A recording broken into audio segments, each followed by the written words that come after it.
Hey there everyone, I'm Jeff with Tabletop Toolbox. If this is your first time here to the channel, welcome. I'm glad you're here. Today I'm going to tell you about an adorable little board game that is on crowdfunding right now. This is Ducks in Tow by Stephanie Kwok and First Fish Games and its new expansion, Bugs and Slugs.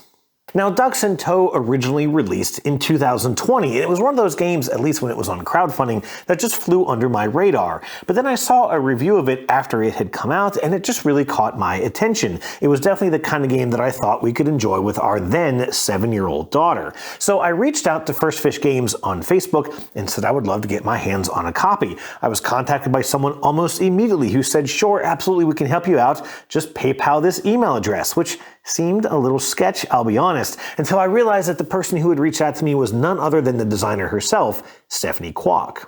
At that point, I realized how much this game was a passion project for Stephanie, and I was glad to be a part of it. So I'm especially glad today to be able to talk about the new expansion here on my channel. Ducks in Tow is a delightfully cute game about moving around a park, attracting various ducks to follow you around, and then taking them to other parts of the park. In general, the game is pretty simple. On your turn, you'll have 4 actions that you can take, and there's a variety of actions available, but some of which can only be taken in specific parts of the park. First, you can move from one tile to any adjacent tile. Second, you can feed any number of ducks on your current tile by simply spending the food that matches their color. When you do so, those ducks will then join your tow. You can also add a random duck from the bag to the tile you're currently on.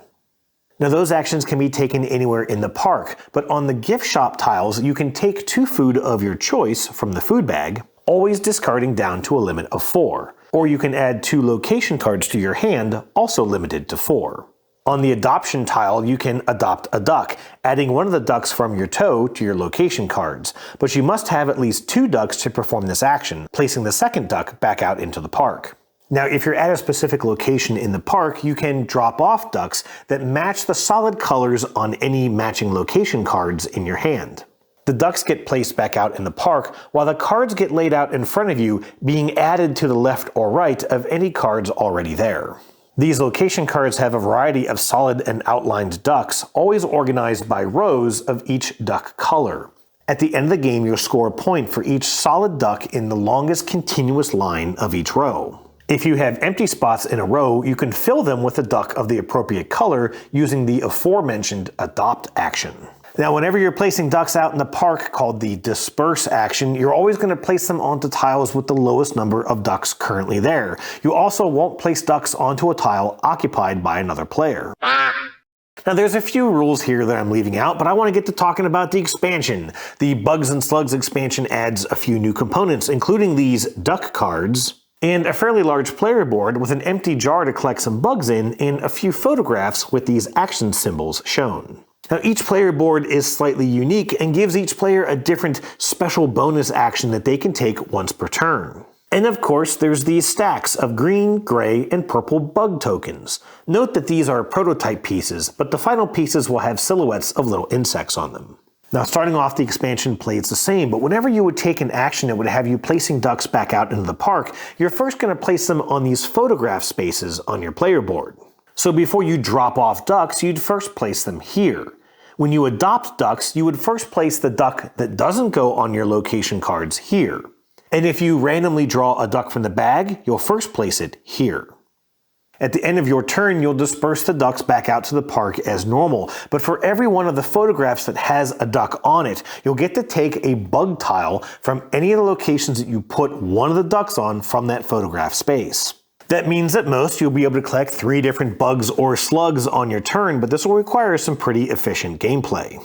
Collected bugs can be placed on any matching token in either your bug jar or on these duck cards. Filling the bug jar lets you flip over your player board, which will then remind you that you'll get an extra point for each solid duck in your shortest row of your location cards at the end of the game, and filling up the spots on these duck cards charges up a one-time action that can be triggered at any point on a player's turn. At the end of the game, each completed duck card will also score an extra point for every 2 ducks in your connected rows of the matching color. Now let me say this here just real quick. Everything in this box, the game itself is absolutely adorable. The art is fantastic and this game is super cute on the table. But I would stop short of calling this a light or simple game. There's a fair amount more complexity here than you might expect given the theme. And that was certainly evident when we sat down to play the Bugs and Slugs expansion with our now 9-year-old daughter. She struggled a good bit to keep track of everything that she wanted to do and had to do on her turn. And I definitely had to work to kind of keep her on point. I noticed afterwards that the box does say ages 10 and up, and at this point, I'd say I agree. Of course, to really get a kid's perspective, I should probably talk to a kid. Let me see if I can find one. Hi, Dad. Oh, jeez! That scared the daylights out of me. So we played Ducks in Tow with the Bugs and Slugs expansion last week, the three of us, you, me, and Mom, and it was definitely a little tricky for you, I've already mentioned in the video. Why do you think this game was a little hard for you? I thought it was a little hard because I forgot what I could do during my turn. And it was also hard for me to remember how to get points for the end of the score. It was kind of hard to remember what you needed to do to win, right? Right. So I definitely had to help you out a little bit. But we were able to sort of help you focus on what you needed to do next. We were kind of helping you set yourself a goal for each turn, right? But other than all that, was it fun to play? It was definitely fun. What did you like about it? Well, the one thing I liked about this game is all of the ducks. I just loved how beautiful they were. They were really pretty, yep. And I also liked dropping off the ducks and picking up ducks. Especially to drop them off to get rid of my cards. Yeah, to get those cards played. Yep, that is a pretty, and that's kind of like the main way that you win, but there's so many other things that you can do in the game that, yeah, I can certainly understand how it's, trying to remember everything that there is can be tricky. Now, I'll also mention that there is a youth variant in the base rules of the game. There's a variant that lets you kind of leave out some of the stuff. It lets you leave out some of the tiles. It condenses down some of the rules. There's still a few things that I think a parent would have to help with, but there are some ways that you can kind of simplify the base game. Now, there aren't youth rules in the Bugs and Slugs expansion, at least not yet. I would definitely say that this does amp up the complexity of the game a good bit. So you can certainly start with the base game. You can always get the Bugs and Slugs expansion to add in when the folks that you're playing with either get a little older or just get a lot more comfortable with the base game. Is there anything else you wanted to add? Not really. Nothing at all, huh? Well then how about we show everyone a video of you talking to ducks when you were 2 years old? Oh no. Oh yeah. Ducky, ducky, ducky! Come here, that's this cookie. It's a this cookie.